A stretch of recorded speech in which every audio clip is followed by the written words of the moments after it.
Cordiais saudações. Eu sou Daniel Cães, sou engenheiro eletromecânico, tenho a pós-graduação feita em Direito e Gestão de Negócios do Petróleo e Gás. Este é o podcast que conhece os engenheiros de Angola. O propósito desse podcast é mostrar a nossa praça nacional e internacional, os engenheiros que temos aqui, tanto a nível de visibilidade ou não. Tenho aqui o nosso engenheiro Bartolomeu Augusto Guerra Constantino. Gostaria de saber um bocadinho mais sobre o nosso engenheiro. Muito bom dia, boa tarde ou boa noite quando estiverem a assistir o programa. Eu sou Bartolomeu Constantino, não é? Engenheiro formado em eletromecânica, pós-graduado em engenharia de manutenção e pós-graduado também em energias renováveis. São duas pós-graduações. Sou formado de ensino médio no Instituto Nacional de Petróleos, onde fomos colegas durante 4 anos, e trabalho na indústria petrolífera neste momento há 18 anos. Pode-me dizer qual é o significado de engenheiro? O que quer dizer ser engenheiro? Em poucas palavras. Bom, ser engenheiro é uma questão pertinente, não é?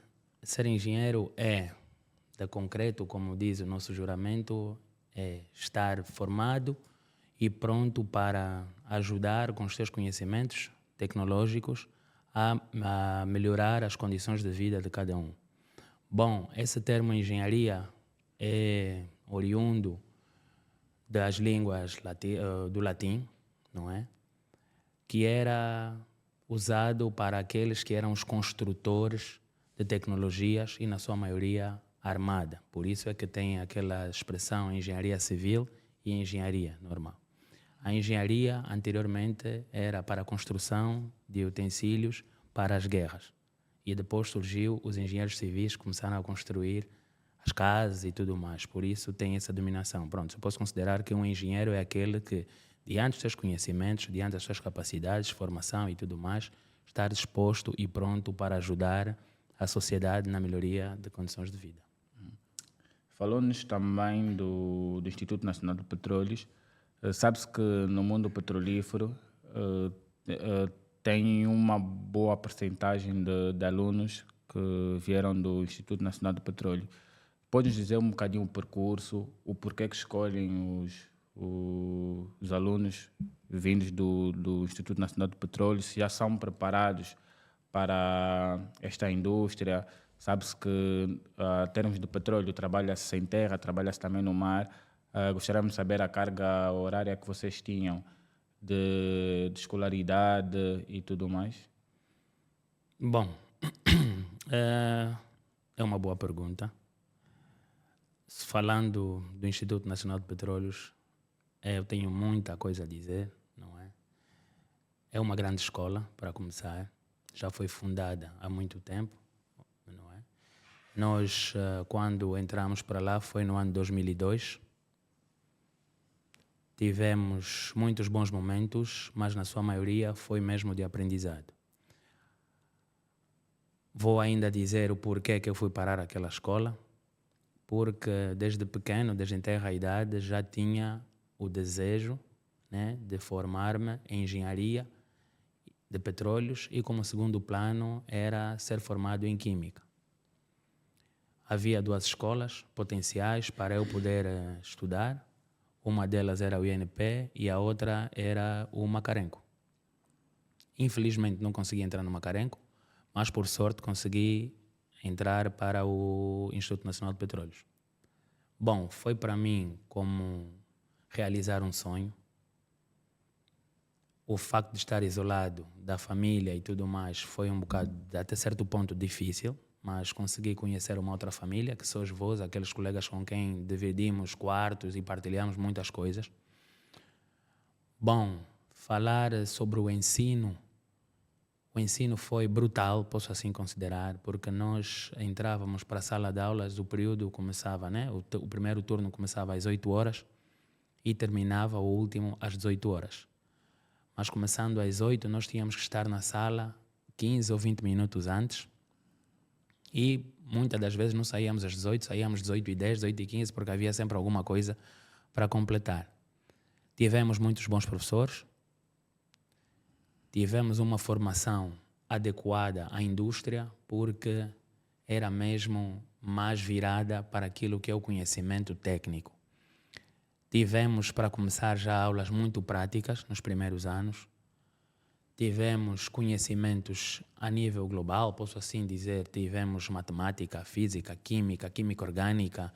Só não tivemos a física nuclear, acho que porque não faz parte do plano curricular daquela escola, mas acredito que acho que faria parte e faria muito bem que ele fizesse parte do plano curricular. Mas tivemos muitas outras cadeiras que eram completamente técnicas e nos ajudam maioritariamente na indústria. Bom, os alunos do INP, na sua maioria, estão cotados para a indústria, porque a instituição, além de ter convênio com as empresas petrolíferas, também é um associado do Estado, não é? É uma instituição parceira do Estado e a formação é, de certo ponto, focada já para o mercado de trabalho. E, bom, sobre o Instituto, foi uma grande experiência. Foi o começo de uma era, né, para mim, o começo da realização de um sonho, e acredito que é a realização do sonho de muitos de nós que saímos de lá. Uns 4 anos depois, uns 5 anos depois, pronto, em função da disponibilidade ou daquilo que foram os resultados. Mas ninguém é cotado a menos ou a mais por ter saído no período desejado, ou antes ou depois. Bom, o importante é que, na sua maioria, todos os colegas que saíram daquela instituição hoje são grandes profissionais da indústria. Nós já temos pessoas ou colegas, né, e ex-colegas da escola, se assim dizendo, que hoje já são, posso dizer, são managers, são aqueles que já são grandes entidades nas empresas, seja nacionais e internacionais, formandos daquela instituição. É que hoje, prontos, já dão para, já demonstram ao mundo que a formação do Instituto Nacional de Petróleo é uma mais-valia. Em palavras miúdas, está a dizer que o Instituto Nacional de Petróleos forma direto ou indiretamente em termos de disciplina, de horário, em termos de cumprimentos de tarefas, porque são coisas que é sine qua non na indústria petrolífera. A indústria petrolífera, posso dizer, o pessoal que trabalha em offshore trabalha em horários de turnos. 12 horas por dia, entram às 6, saem às 18. A formação lá na escola, não é? Além de ser só acadêmica, foi, na sua maioria, uma instrução daquilo que seria a nossa vida social, profissional. Nós fomos instruídos a despertar muito cedo, fomos instruídos a ter testes todos os dias, fomos desafiados, sobretudo, em várias áreas. Nós fomos desafiados pela fome, fomos desafiados pelas dificuldades de água financeira, fomos desafiados pela dificuldade de comunicação, porque quando nós entramos para a escola ainda não havia a rede de comunicação telemóveis. Nós tínhamos que cumprir uma fila grande para fazer uma chamada para os nossos pessoais, para os nossos familiares que caem em Luanda, porque quando nos faltassem materiais e tudo mais, era tudo via de cartas ou telefone, um telefone que para ligar, às vezes a chamada nem passava, e quando mandasse uma carta, a carta podia até chegar aos teus parentes 3 ou 4 semanas depois. Fomos desafiados a aprender a conviver com pouco e fazer muito. Fomos desafiados às disciplinas, aquilo que é o cumprimento de horários, cumprimento de certas responsabilidades. Aprendemos os desafios de apresentações, aquilo que é chamado a tese, não é? Fomos expostos a defender teses com idade muito pequena, projetos. Bom, e tudo isso culminou com o profissionalismo que nós aplicamos no dia a dia, nas nossas funções, em nossas empresas. Então, vale a pena para quem pretende ingressar no mundo petrolífero passar pelo INP? Sim, o INP é o trampolim, não é? Não quer dizer que formar-se nas outras instituições não estejam aptos para a indústria petrolífera. Mas, uma vez estando no Instituto Nacional de Petróleos, ou formando-se lá, a possibilidade ou a probabilidade de ingressar para a indústria petrolífera é maior. Okay. Nós temos colegas na indústria, hoje em dia, que não foram formados no INP, mas também têm uma boa dinâmica, foram bem instruídos nas escolas por onde passaram, mas a sua maioria são aqueles que passaram pelo Instituto Nacional de Petróleos. Okay. Falando um bocado, continuando a falar do INP, as disciplinas que teve, ou algumas das disciplinas que teve no INP, impactam positivamente no trabalho em que faz hoje? Bom, desculpa. Todas estas disciplinas que nós aprendemos impactam no nosso dia a dia. Eu sei que há um tempo para cá nós fazíamos sempre a pergunta, mas eu aprendi matemática. Aquela parte da matemática aprendi para quê? Logaritmo, aprendi derivadas integrais. Nós só não sabemos, ou não sabíamos alguns, né? Acredito que é um tabu hoje, porque o ensino da matemática é muito abrangente. Não é exatamente só aquilo que nos é passado. Aquilo que nos é passado é dito execução. Os nossos professores, e os professores de hoje em dia, né? Posso assim dizer, ensinam a matemática de execução. Se nós tivéssemos que aprender a matemática tal como aprendemos a geografia ou a ciência, por exemplo, a ciência da natureza, nós aprendemos lá no ensino de base. Mas ensinavam-te assim, pronto, o rim serve para isso, o coração serve para isso. Na matemática, nós não fomos instruídos dessa forma. Na matemática, tu tens que aprender a fazer um cálculo daqui para ali, mas não sabes exatamente onde se aplica este cálculo. Mas a matemática de concreto é estudo de tudo que tem na vida. É muito ampla, é muito abrangente. Por exemplo, a derivada, né? Tu sais de um lado para o outro, tu derivas de um ponto para o outro. Certo. E derivas de um outro ponto para o outro. Por exemplo, um percurso daqui para as nossas casas. Tu sais de um ponto para o outro, um ponto para o outro. A matemática vai estudar tudo isso. Deslocamento e tudo deslocamento. mais. E depois, quando vir a integral, vai integrar todos esses momentos que você saiu de um ponto para o outro e vai dar um resultado. Os professores nunca não tiveram a amabilidade de nos explicar as coisas como elas deviam ser utilizadas. Não é? E, bom, todas essas disciplinas têm um contributo no nosso dia a dia, não só na nossa área profissional, mas no nosso dia a dia. É pena nós não termos sido instruídos a pensar desta maneira. Mas, bom, todos os dias nós contamos, todos os momentos nós temos alguma coisa a somar, alguma coisa a analisar. Sempre nós temos a utilização de todas as disciplinas que nós utilizamos. Nós aprendemos lá no nosso dia a dia. E qual foi o curso que lá fez no INP? Bom, quando entramos para o INP só haviam 3 cursos. Havia o curso de perfuração e produção, mecânica e geologia em Minas. Eu fiz o curso de mecânica. E deu sequência na faculdade? É o mesmo curso que fez na universidade? Exatamente. No período da academia, né, universitária, eu dei sequência no curso de engenharia eletromecânica. E depois da engenharia eletromecânica, a primeira pós-graduação, eu fiz a engenharia de manutenção, que era tipo aquilo que é saber a mais de como gerir a manutenção.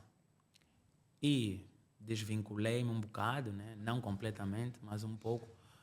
Fiz a pós-graduação de energias renováveis. Por que as energias renováveis? As energias renováveis porque são o dito futuro. É tudo aquilo que a tendência mundial está a virar agora para descarbonização. para a descarbonização. Então, eu achei que os desafios na manutenção estão até um certo limite bem controlados e havia a necessidade de dar continuidade ou começar esse novo desafio com as energias renováveis. Okay. Agora fala-nos um pouco como é que foi o teu processo para a inserção no mercado de trabalho. Digo, entregas de documentos, entregas de CVs, sei que é um período muito aquém. Anteriormente, né, no período em que nós em que eu ingressei na indústria, havia muita dificuldade das redes sociais, posso assim dizer. As redes não estavam tão abrangentes e a informatização daquilo que é a recepção de documentação não era como nos dias de hoje. Anteriormente tinhas que fazer um CV em papel, ir levar para os centros de recrutamento que estavam dispostos à recepção desses documentos para poder ingressar. Não foi fácil durante o período, porque havia muita procura e pouca oferta. Tivemos momentos de bloqueio, tivemos momentos que até o guarda que recebe os teus documentos rasga e já não passas nem da porta do guarda. Mas depois chegou uma avalanche de possibilidades e oportunidades e houve um recrutamento massivo em várias empresas. E estamos a falar no ano 2006. 2006, 2007, e essas empresas, como estavam a aumentar a sua exploração aqui no país, então deram as oportunidades a muita gente ingressar no mercado de trabalho a partir dessas empresas. Hoje em dia já não sentimos essa dificuldade que sentíamos anteriormente de ter que tratar os papéis e não sei quantos mais. Hoje em dia tu vais digitalizar o teu currículo, vais meter numa plataforma que faz o recrutamento e depois é só aguardar pelas tuas chamadas. Lembra-se quantos CVs ao mínimo já entregou? Quantas vezes foi chamado? Bom, quantas entrevistas já fez? Sobre CVs, são incontáveis. Já não consigo ter em conta a quantidade de CVs que enviei. Mas, para entrevistas, eu acredito que ainda continuo a fazê-las, né? Continuo a fazê-las. Eu acho que de entrevistas já se foram 11 ou 12. Até ingressar na companhia? Não, até hoje. Até hoje. Até ingressar na companhia, eu fiz, na companhia onde estou, fiz 2 entrevistas para ingressar. Mas continuei a fazer, aí antes também para umas outras companhias. Não é que não fui aprovado, mas tinha a opção de escolha. Então preferi escolher aquilo que melhor me satisfazia, aquilo que ia mais de acordo com os meus interesses. Então, pronto. E continuo a fazer, algumas empresas chamam-me, né, nos dias de hoje e vou lá saber quais são as suas propostas, não posso negar isso, porque é bem normal, todo mundo quer melhorias de vida e pronto. Estou aberto para isso, vou sempre para lá, vou ouvir o que é que eles oferecem e continua, o processo continua. Quais são os tipos de testes que faz no setor petrolífero? Bom, a maior parte dos testes que eu fiz foram psicotécnicos. Não acredito que haja alguma empresa que dê testes de matemática e física e química aprofundado, tal como nós aprendemos, mas na sua maioria são testes psicotécnicos, são aqueles que conseguem demonstrar as nossas capacidades cognitivas. Os testes psicotécnicos não são só para recrutar o homem, mas também é para com ele medir as tuas capacidades, as tuas qualidades e defeitos. Na sua maioria são testes psicotécnicos. De testes psicotécnicos posso dizer que já estou aí há uns 25 ou 26, foram muitos. E houve uma das empresas que eu fiz um teste psicotécnico que quando saí de lá fiquei doente. Fiquei doente porque eram muitas perguntas. Muito raciocínio lógico também. Era muito foco. E quando saí de lá fiquei mesmo doente. A cabeça estava quente e passei mal durante 2 ou 3 dias. Mas bom, como tudo passa, né? Passou e hoje continuamos firmes para mais. No processo de recrutamento, o que eu sei até hoje, primeiro quem faz a avaliação, o pessoal de recursos humanos, é aquela avaliação de saber onde estudou, o teu percurso acadêmico e provavelmente também o teu percurso profissional. Das entrevistas que já fez, sentiu os recrutadores em altura ou nem por isso? Porque há pessoas que eu já ouvi, pessoas que ficarem no primeiro teste e disseram que não sentiram o recrutador em altura, já ouvi histórias dessas. Bom, Teve alguma experiência dessa? sim, tive. Há uma problemática num processo de recrutamento. Há empresas que não recrutam diretamente com os seus recursos humanos. Terciarizam esse serviço, indo à busca de empresas de recrutamento para recrutarem para si. Que muitas das vezes não estão ligadas ao setor. Exatamente. E neste recrutamento, as grandes empresas perdem grandes técnicos por falta de qualidade do pessoal do recrutamento. Dessas empresas que eles Dessas subcontratam. terceirizadas. Não é tirar ou desprimorar a qualidade dessas empresas de recrutamento, mas o recrutamento é bem feito com o pessoal da empresa. Porque eles conseguem medir até certo ponto qual é a necessidade deles para com o candidato. Já houve momentos que eu achei que o recrutamento era fraco, porque o pessoal que estava à frente do recrutamento não tinha capacidade. Não vou citar qual é a empresa, porque acho que é Não é ético desnecessário, não também. é ético também. E não estamos aqui para Mas fazer isso. já aconteceu, mas também já aconteceu momentos em que eu notei que o recrutamento é tão forte, que conseguiu unir pessoas que tinham capacidades semelhantes, sejam elas intelectuais e sociais. Bom, então posso assim dizer que o recrutamento é balanceado. Algumas empresas fazem-no muito bem e outras nem tanto. Como foi o seu primeiro dia no mercado de trabalho?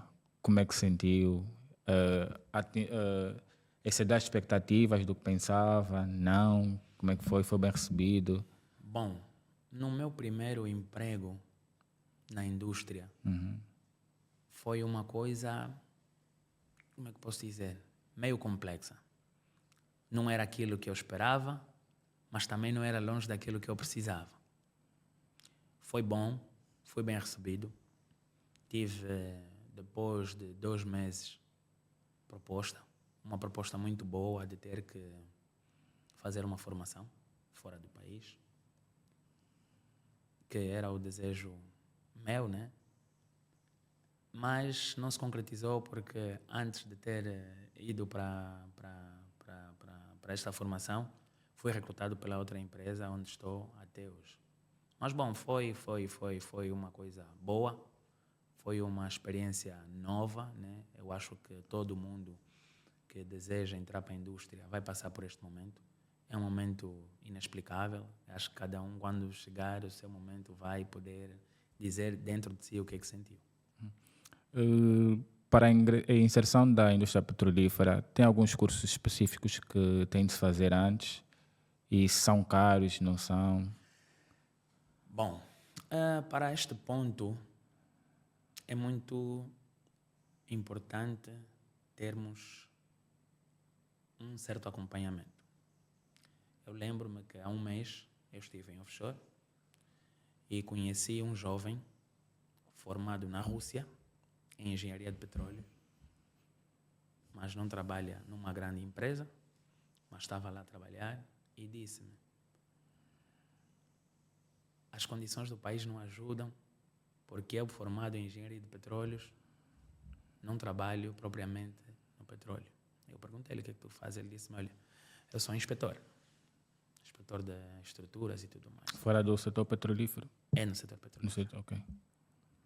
Eu disse a ele: olha, queres trabalhar na indústria petrolífera como engenheiro de petróleo? Sim. Então indica aqui, nesta estrutura, em 380 e tal pessoas, em que posição tu gostaria de estar? E eu vou te levar até estas pessoas que estão nessa posição que tu desejas e vais conversar com eles. Para dar alguma espécie de orientação. O jovem ficou 2 dias, não conseguiu me dizer onde é que ele queria estar. Porque nem ele sabe onde é que quer estar daqui a X anos. A engenharia de petróleo é muito ampla. É muito ampla. Dizer que eu sou engenheiro de petróleo, você é muita coisa. Você, como engenheiro de petróleo, és engenheiro de poços, és engenheiro da perfuração, da completação, cimentação, ROV, o subsea upstream, és engenheiro da produção, és manager de projetos e tudo mais. Tens de definir A engenharia tem que ter definição.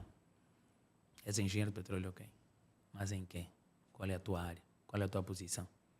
No campo, todos nós somos jogadores do Real Madrid. Vai para o campo, és guarda-redes, ou és defesa, ou és ponta, ou és meio campo. A engenharia de petróleo também está assim.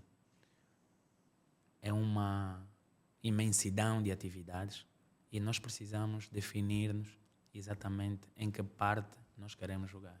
E para o pessoal, pelo menos esse inspetor teve a oportunidade já de falar com o engenheiro Bartolomeu, provavelmente já estava inserido ou algo parecido.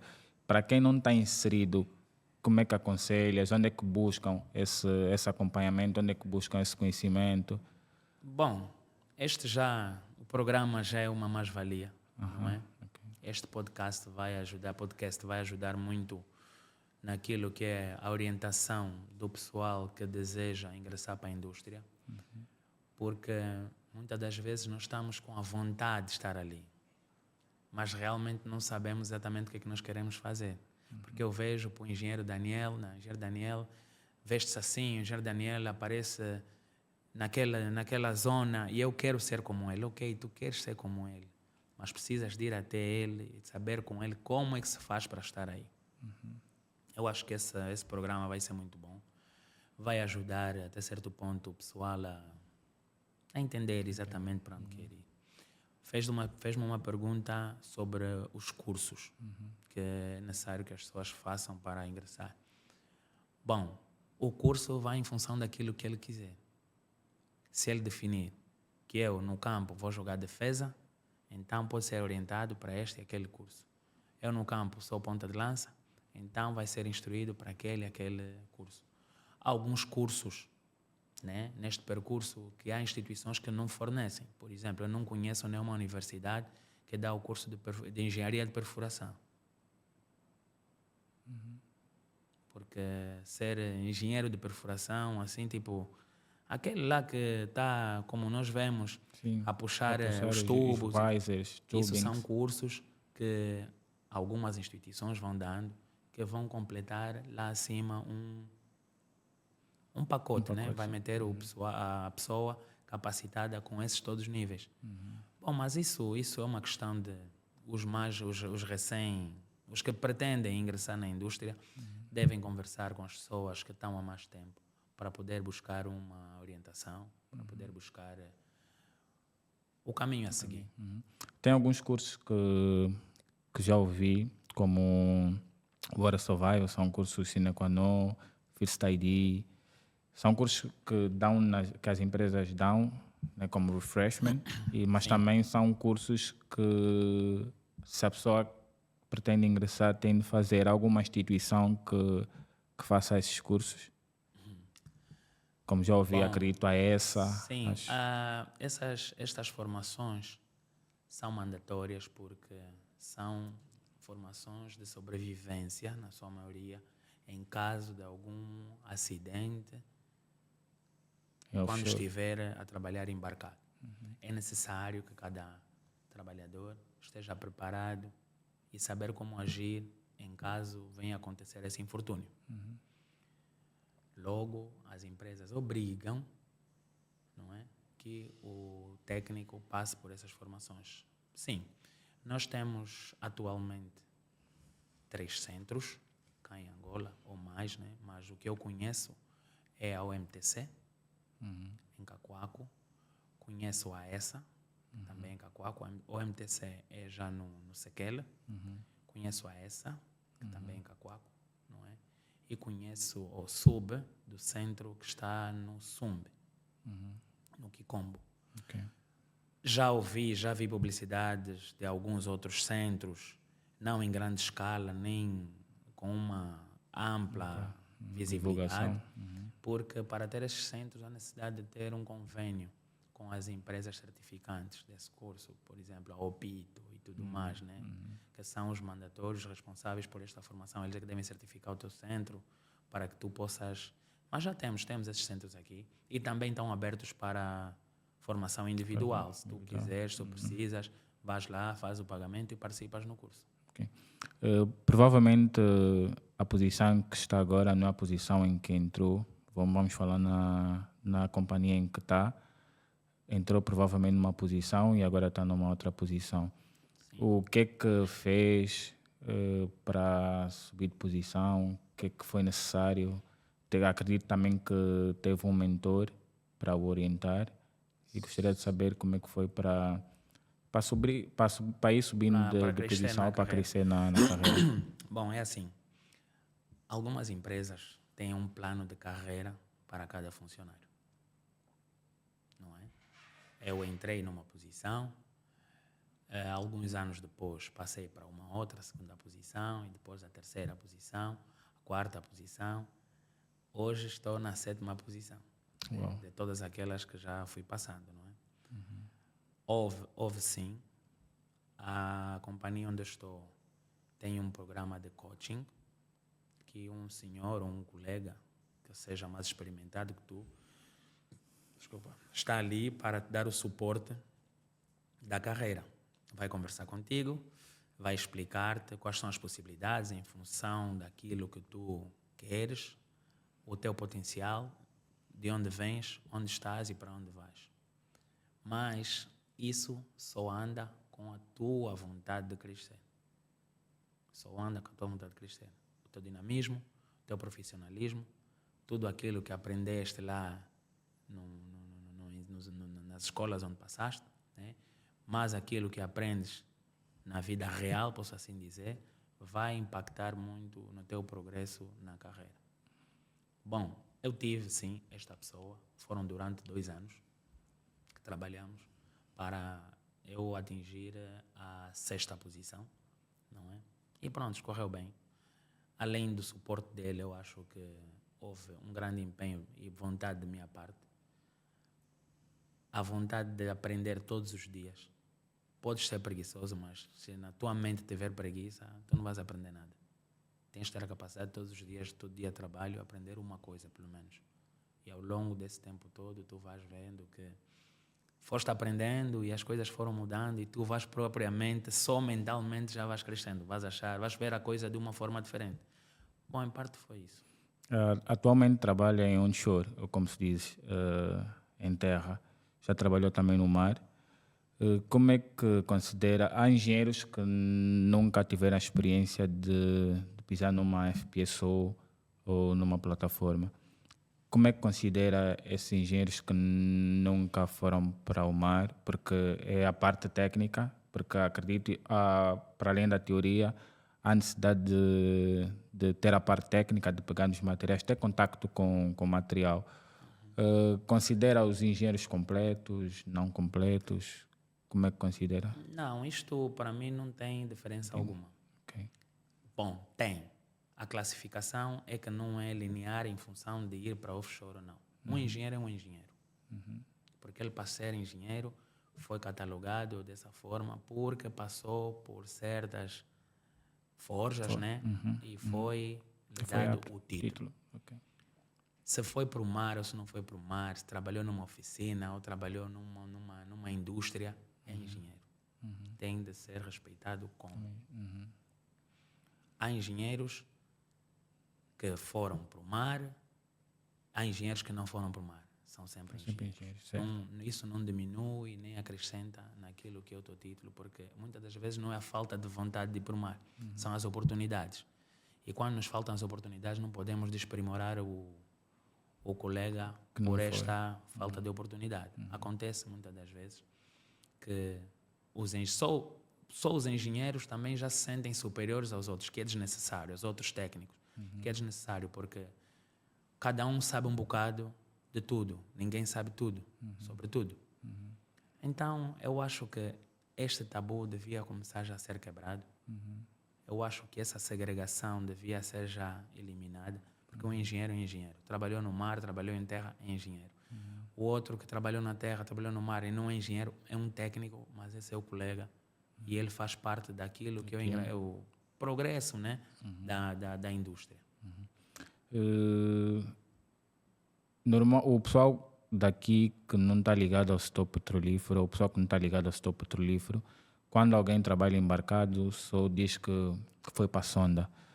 Pode nos diferenciar o que é sonda, o que é uma plataforma, o que é uma FPSO? A diferença não há, ou é tudo mesmo sonda como o pessoal diz? Posso sim. Todo mundo chama sonda, porque no período antigo, quando começou a exploração petrolífera, não haviam FPSOs. Haviam sondas de exploração e jaquetes que eram como terminais para escoamento do petróleo bruto. Por isso é que esse nome ficou, de sondas. As sondas normalmente são as plataformas de pesquisa que vão sondar onde encontrar o petróleo. Uma plataforma é toda a superfície, toda a parte plana, né? Isto também é uma plataforma.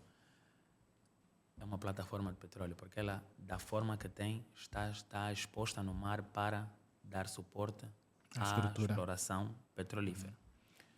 E temos os FPSOs, que são atualmente os maiores, como é que posso dizer, as estruturas que nós temos no offshore. O que é um FPSO? O FPSO é uma unidade de armazenamento flutuante para a produção e envio do petróleo, não é? Ela está ali, uma embarcação, não é? Está ali no seu casco, na parte de baixo, né? Posso assim dizer, na parte de baixo, no casco, para falar os colegas mais leigos, né? Menos experimentados. A parte de baixo é a zona de armazenamento do petróleo bruto. O petróleo bruto que vem do fundo do mar tem uma unidade de tratamento, não é? Que é de separação dos efluentes, né? Que vai separar a água, o gás e o petróleo bruto. Este petróleo bruto pode ser controlado, seja a pressão, temperatura, é armazenado nesses tanques que eu falei no princípio e depois, com métodos, com equipamentos que temos na instalação, enviar eles para o petroleiro. O petroleiro é que faz o escoamento do petróleo para... Escoamento não, o transporte do petróleo para as refinarias. Essa é a diferença. As sondas, como disse, onde trabalham o pessoal da pesquisa, os geólogos. Há também algumas sondas de perfuração, que elas movimentam-se em função da localização daquilo que foi encontrado pelos geólogos. Vai o pessoal da perfuração, que vai fazer o poço, né, que é o furo para a extração do petróleo, e depois de ver qual é o tipo de petróleo, qual é o tipo de rocha, lá, qualidade, pressão, quantidade, é que se prepara, se faz a construção do FPSO, não é? O FPSO normalmente são construídos em função da qualidade e quantidade estimada naquele jazigo.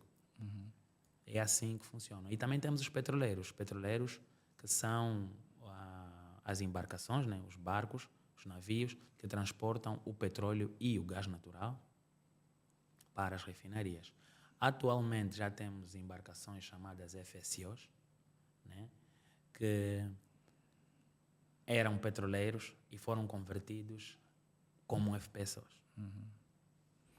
No setor petrolífero tem um slogan de segurança em primeiro lugar. Gostaria de saber um bocadinho como é que é o compliance nas FPSOs, nas plataformas, em termos de segurança, higiene e meio ambiente. Gostaria de saber também como é que é o controle, como é que se sabe que tem X pessoas na embarcação, se tem alguma anomalia, como é que é detectada essa anomalia. Gostaria de saber um bocadinho mais do O compliance. dia a dia, não é? Segurança. Bom, falando de segurança é um ponto muito importante. A indústria petrolífera está a um nível de controle de segurança fora de série. Mas tem uma razão. A razão disto é que um FPSO, uma plataforma de produção, estão armazenados aproximadamente 2 milhões de barris. 2 milhões de barris, quer dizer, se houver algum problema, algum acidente, uma explosão, nós temos problemas para aproximadamente 6 anos. Nós temos mortes da espécie marinha, temos humanas e temos a poluição, seja marinha, seja ambiental. Então a segurança é primordial. Primeiro para salvaguardar a vida humana e os bens da indústria. É obrigatório que as regras sejam seguidas. As empresas implementam regras para que essa segurança seja levada a sério, que sejamos cercados de proteções para que o infortúnio não aconteça. Como é que se sabe a quantidade de pessoas que estão a bordo, que é o POB, Personal on Board. O POB é controlado daqui e de lá. Há equipas trabalhando no processo, né, que sabem quais são os que vão para a terra e quais são os que vêm da terra. Todos numerados, todos instruídos com a formação que falamos de segurança, BST, né? Que é o Base Service Training. E todo mundo tem um número de registro. Esse número de registro é gerido a partir do pessoal da logística cá e no offshore, sabendo minuciosamente quem vem e quem vai. Assim sabe-se o controle, a quantidade de pessoas. Sobre as anomalias, o que é uma anomalia? Uma anomalia é uma situação anormal. É do tipo, prontos, tem esse microfone e tem o cabo cortado. Depois do uso, está aqui dobrado, ele vai ter o cabo cortado. Eu tenho que reportar isso para que essa situação seja resolvida, para que um dia nós não estejamos aqui, depois da curto-circuito, cria incêndio, ou sei lá, ou eu ao pegar, apanho choque. Então as anomalias são cada tipo queixar, né? Ou informar para que se possa dar solução. Cada uma das coisas que estejam fora do comum devem ser reportadas para que se possa dar o devido tratamento. Há equipas a bordo, não é? E também aqui em terra, dispostas para dar solução a tudo, porque o funcionamento tem que ser linear, da forma como foi planificado, da forma como foi projetado, tem que estar assim tudo como deve ser.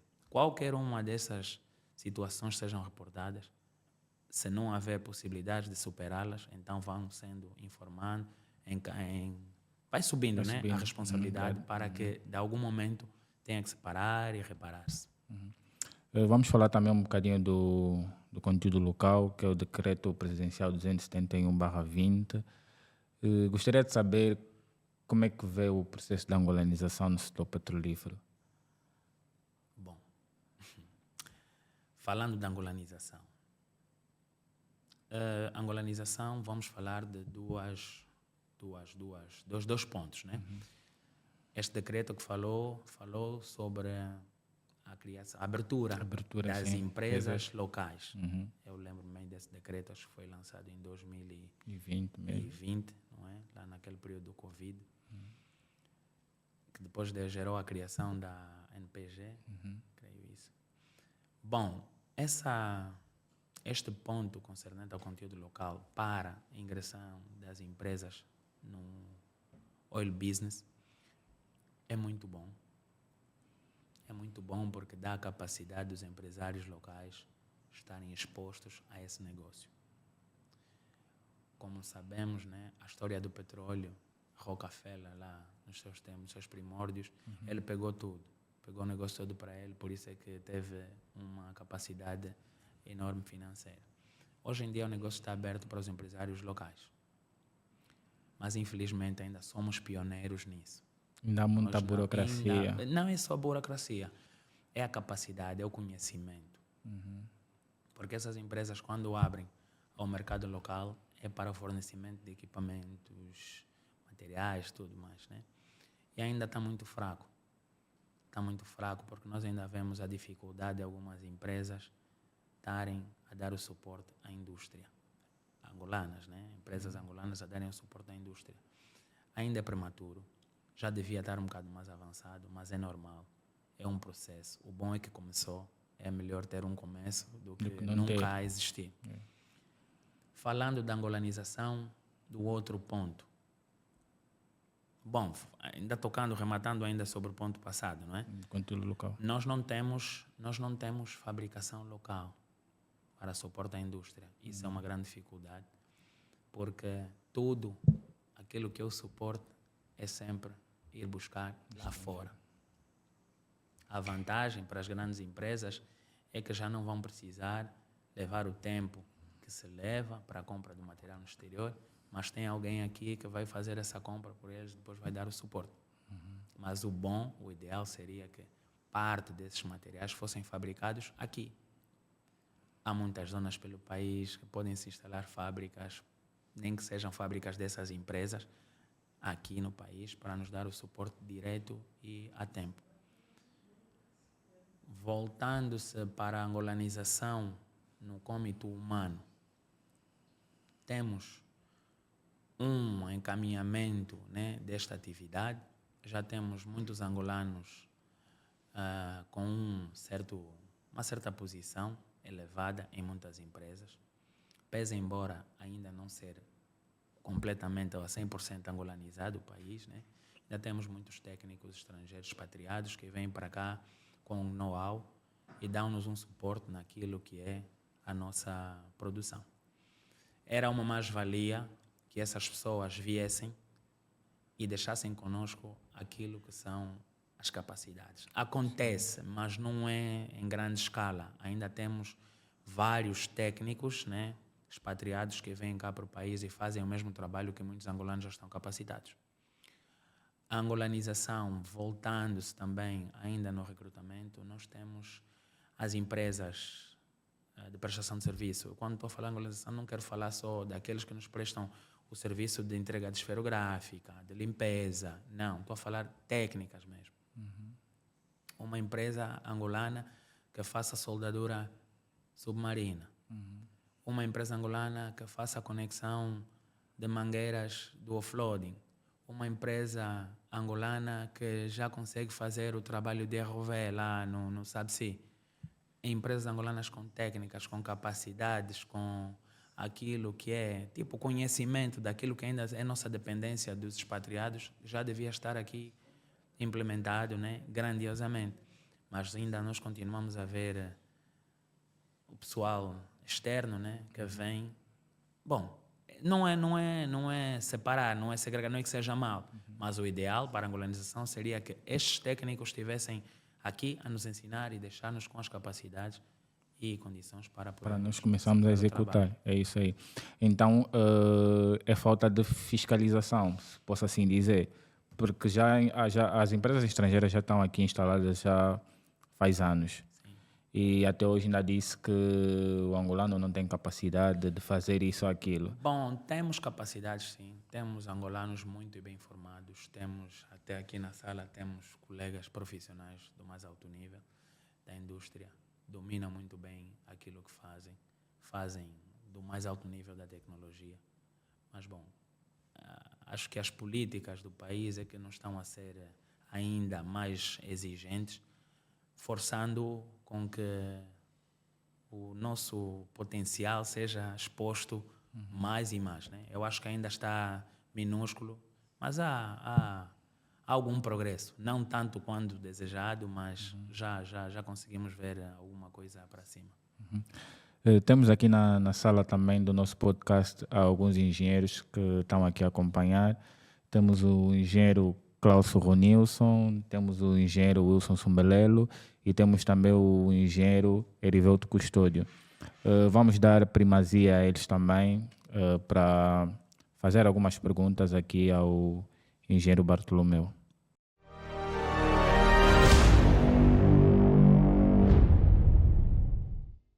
Boa noite. Sou o engenheiro Cláudio Edmundo. Trabalho há 18 anos na indústria petrolífera e diante do nosso convidado, né, do painel, que é o engenheiro Bartolomeu Constantino, eu gostaria de saber quais são as vantagens e desvantagens que ele vê no ramo em que ele trabalha. Essa é a minha pergunta. Bom, acho que é melhor ir fazendo as perguntas, eu vou anotando e depois vou respondê-las em seguida. E depois, há uma outra situação. Desde o momento... O que é que fez o engenheiro Bartolomeu escolher esse ramo, não é? alguém influenciou ou coisa parecida, porque se bem me lembro, na altura em que a gente começou a estudar, existia basicamente 3 ou 4 profissões que você tem que ser engenheiro de petróleo, você tem que ser doutor, tens que ser... Então, gostaria de saber o que é que te influenciou, que é para rumares, que é para ser ramo. Essas são as minhas duas perguntas em relação ao engenheiro. Bom, sobre a primeira pergunta, as vantagens e as desvantagens de trabalhar no ramo. Eu não encontro, como é que posso dizer, desvantagens nesta área, ao trabalhar neste ramo, porque para mim é uma mais-valia. Para mim é um sonho. Eu acho que trabalhar neste ramo é bom porque faz parte do maior contribuidor ou contribuinte do PIB nacional. Não é? Angola é um país produtor de petróleo e o ramo do petróleo é a nossa maior receita. É uma vantagem sempre, né? Fazemos parte do contributo do produto interno bruto. Desvantagens, posso indicar algumas, é o isolamento, porque quando nós trabalhamos nessa área, né, a fundo, nós estamos distantes dos nossos parentes, filhos, familiares e tudo mais. A maior parte dos profissionais desta área que não atuam em onshore, né, são offshore e outros em expatriação, têm muitos problemas de estarem com os seus familiares. Acho que essa é a maior desvantagem, mas em vantagem é sempre bom porque aprende-se todos os dias. É uma indústria em progresso tecnológico. Temos sempre a aprender coisas novas e pronto. Para mim, as vantagens são essas, as desvantagens posso considerar a distância dos nossos familiares.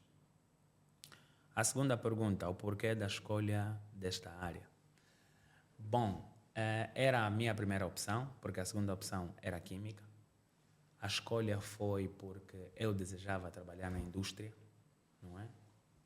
Entre aspas, o meu sonho era ser cientista. Era um sonho. Na química ou no petróleo. Houve oportunidade, também porque tive um vizinho, né? Vizinho dos meus pais, né? Quando eu era pequeno, que eu gostava da forma como ele vivia e quis seguir. Então meti isto como plano 1, a química como plano 2. Desculpa, hoje por exemplo, não é? Pelo que eu percebi, o engenheiro trabalha em onshore. Sim. E visto que é o nosso sonho, não é? É o sonho do engenheiro. Sempre foi teu sonho, então por que se retirou de lá, do mar? Visto que a nível do bairro, né, das pessoas, dizem que lá ganha-se mais. Então gostaria de saber por que essa tua mudança. Sim, o sonho era trabalhar nos petróleos. Trabalho nos petróleos, mas em onshore. Sim. O offshore é um percurso da carreira. Há quem faz a carreira em offshore, há quem faz a carreira onshore e offshore e outros só em onshore. Eu não desvinculei completamente do offshore. No percurso da carreira fiz uma parte em offshore e provavelmente a possibilidade de voltar para lá para concluir a parte da carreira ainda está em eminência. Em algum instante poderei ser chamado de novo e dar continuidade à carreira na parte offshore. Mas, pronto, tudo isso faz parte daquilo que é o desejo de estar a trabalhar na empresa onde eu trabalho. Então, quero dizer, nesse momento recomendarias alguém que está a começar agora na indústria fazer offshore? Bom, é uma mais-valia. É uma mais-valia porque quando nós conhecemos a técnica e depois vai conciliar-se com a teoria, nós estamos, até certo ponto, mais capacitados. Se tiver a possibilidade, a oportunidade de conhecer o offshore e depois trabalhar o onshore, está tudo bem. Se não tiver, também não é mau. Porque o conhecimento técnico não é só no offshore. Também temos conhecimento técnico em instalações. Uma delas é onde tu trabalhas, né? Onde trabalha o Wilson. temos a base da Sonils, que é um universo de empresas prestadoras da indústria petrolífera. Temos a refinaria, temos alguns yards aqui em Viana, não é? Algumas oficinas, que aprende-se muito.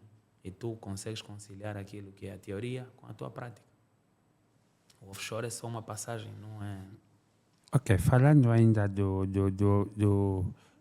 ramo da indústria petrolífera, qual é a mensagem que o engenheiro tem em relação a esse mundo, não é? Que chamamos de refinação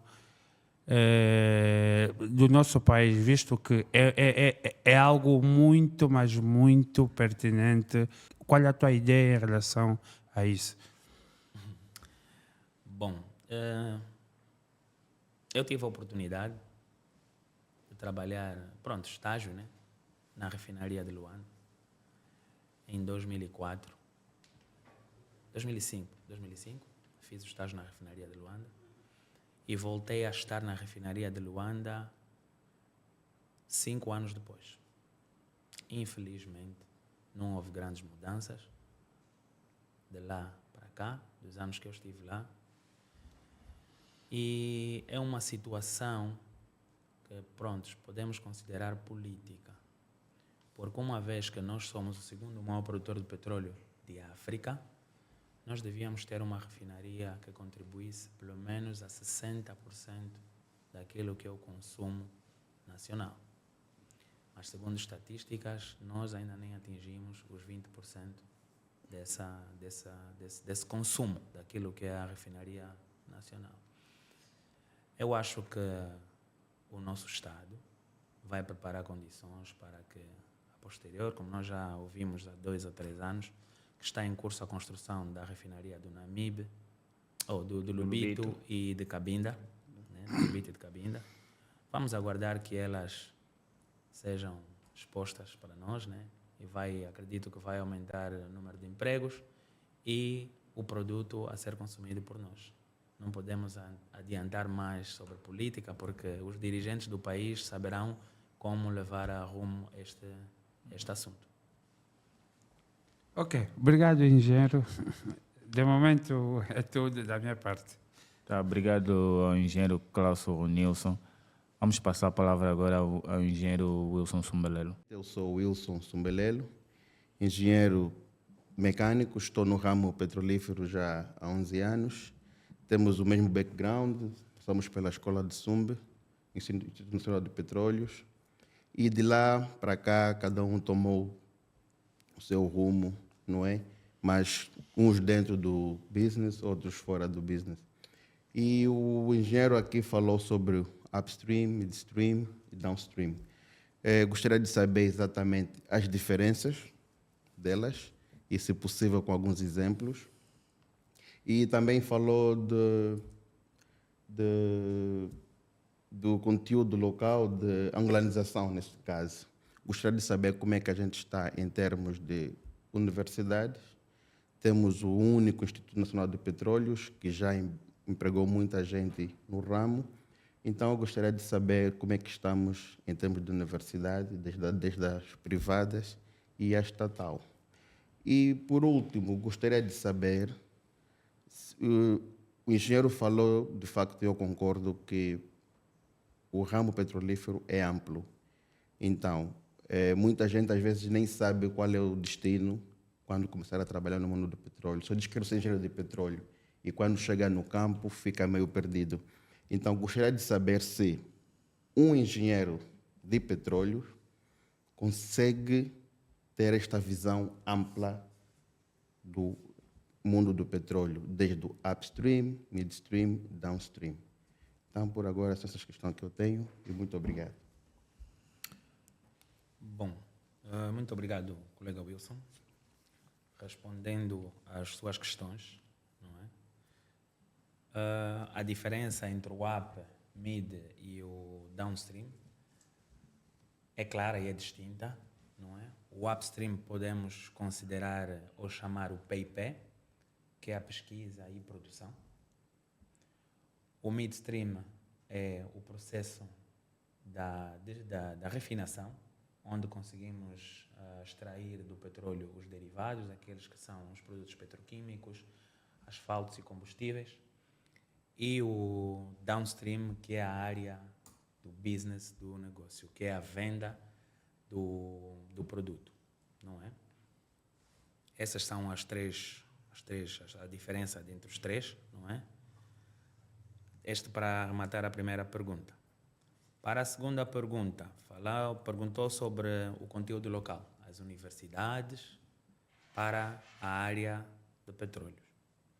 Bom, que eu saiba, aqui no país, só há alguns anos, há menos de 10 anos, foi criado o curso de refinação na Universidade de Jean Piaget. As outras universidades lecionam cursos separados, né? Mas que fazem parte da engenharia. Temos as universidades que dão o curso de geologia, temos universidades que dão o curso de mecânica, eletromecânica, eletrônica, e tudo isso fazem parte do pacote que é a engenharia para o petróleo. Nós não temos uma universidade que dá o curso de petróleo, que eu saiba, que eu conheça. Não sei se vocês conhecem, mas acredito que não. Se conhecem, não é tão abrangente ou tão amplo, não é? E, infelizmente, estamos nessa situação. Nós temos muitos problemas por cá para o suporte daquilo que são as capacitações na área da engenharia de petróleo.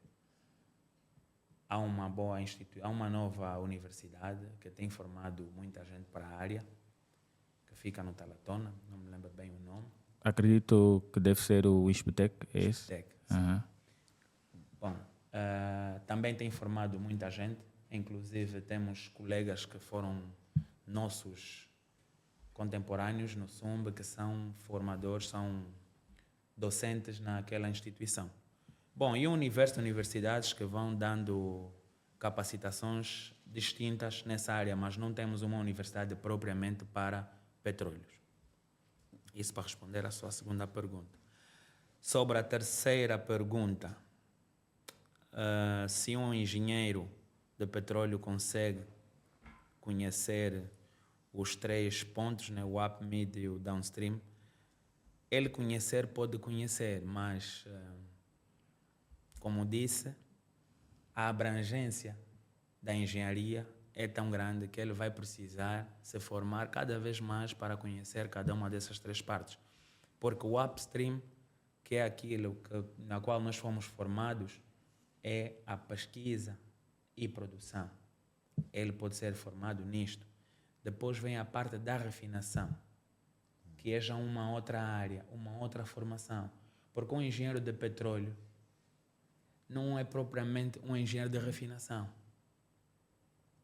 A refinação é do petróleo, mas ele não é engenheiro de petróleo. E depois vem a parte das vendas, não é? Vendas e compras, barris e preço e tudo mais. Isso já é uma outra área. Então, um engenheiro de petróleo não consegue pegar as três áreas. Ele precisa de mais formação e depois vai ser considerado a este nível, que é no midstream, e depois no nível do downstream, que é lá para frente, na área do business. Okay. Não é? Bom, se me lembro, houve uma questão concernente à formação no exterior. Daquilo que são as formações obrigatórias para o offshore. Infelizmente, ainda continuamos com essa problemática de ter que fazer formação do pessoal no exterior, porque algumas instituições nacionais não estão acreditadas para as instituições internacionais. E algumas empresas, por seguirem a certificação destas grandes empresas, há necessidade de que a nossa formação seja feita, muitas das vezes, no exterior, pela falta de credibilidade, acreditação e certificação destes órgãos.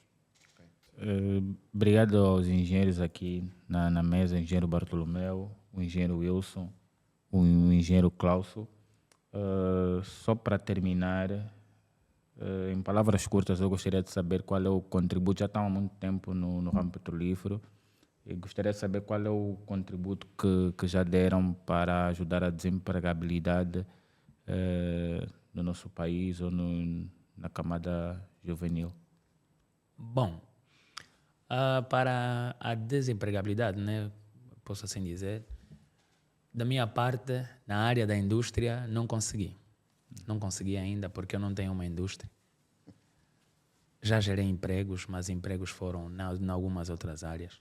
Foi o meu suporte que eu pude dar diante daquilo que são as minhas capacidades, né? Que já é muito Já bom. gerei empregos, sim. Já tenho, posso assim dizer, num percurso, já forneci emprego aproximadamente a 16 ou 20 jovens. Bom, isso com aquilo que podemos fazer já deu para gerar algum trabalho. Já é muito, e é muito Sim, até. bom, e vamos continuar, né? Se tudo der certo e aquilo que é o nosso desejo, né? Continuar a empregar o pessoal para, e se possível, na indústria também. Muito bom. Gostaríamos também de ouvir o engenheiro Sumbelelo. Ok. Do meu lado, não foge muito aqui com o engenheiro Bartolomeu já disse. No ramo, não consegui ajudar no sentido.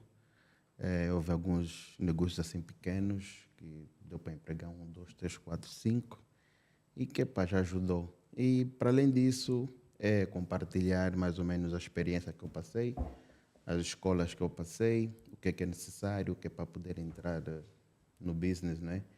E pronto, essa é a única coisa que eu fiz para ajudar a quem um dia sonhou entrar no ramo petrolífero. Muito obrigado, engenheiro Wilson. Agora vamos ouvir o engenheiro Klauso.